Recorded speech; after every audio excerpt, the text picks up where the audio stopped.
പടച്ചു വിടുകയാ. ഇന്നലെ KT ജലീൽ എന്ന് പറയുന്ന ഈ പച്ചക്കള്ളൻ ഈ കള്ളം പറഞ്ഞു വിടുന്നതിന് മുമ്പ് ഇങ്ങനെ ഒരു വാർത്ത ഉണ്ടായിരുന്നില്ല. ഇവൻ ഈ പച്ചനുണ പടച്ചു വിട്ടു, അത് ഏറ്റുപിടിച്ചു ചില മാധ്യമങ്ങൾ.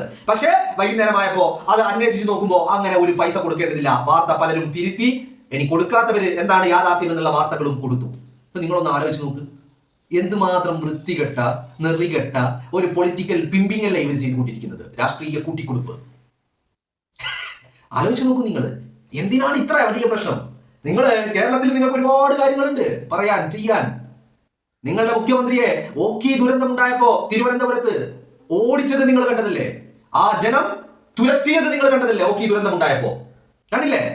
ഇനി തിരുവനന്തപുരത്ത് മാത്രമാണോ എന്തൊക്കെ രീതിയിലുള്ള ഏതൊക്കെ തട്ടിപ്പുകള്, വെട്ടിപ്പുകള്, നാടകങ്ങള്, ഡ്രാമകള് ഒക്കെ നടത്തിയവരാണ് ഈ സഖാക്കള്. എന്നിട്ട് സഖാക്കൾക്ക് കേരളത്തിലൊന്നും പറയാനില്ല. കേരളത്തിലെ MLA കർണാടകയിൽ പോകുന്നു, രാജ്യസഭാ MP കർണാടകയിൽ പോകുന്നു. ഈ റഹീമിനെ നിങ്ങൾ കേരളത്തിലെ എന്തെങ്കിലും ഒരു വിഷയത്തിൽ കണ്ടിട്ടുണ്ടോ? ആ റഹീമാണ് പോകുന്നത്. റഹീം പറയുന്നത് എന്താ? എന്നിട്ട് എനിക്ക് ഭാഷാ പരിമിതികളുണ്ട് എന്ന്. എങ്ങനെ ഭാഷാ പരിമിതി ഉണ്ടാവട്ടെ? ഒരു PG ഉള്ള വ്യക്തി, ഒരു LLB ഉള്ള വ്യക്തി പ്യൂറും പ്യൂറും തിരിച്ചറിയാൻ കഴിയാതിരിക്കുമോ? ഗവേഷണം നടത്തുന്ന ഒരു വ്യക്തി, ആ വ്യക്തിക്ക് പ്യൂറും തിരിച്ചറിയാൻ കഴിയാതെ വരുന്നത് എങ്ങനെയാണ് എന്നുള്ളതാണ് മനസ്സിലാകാത്തത്.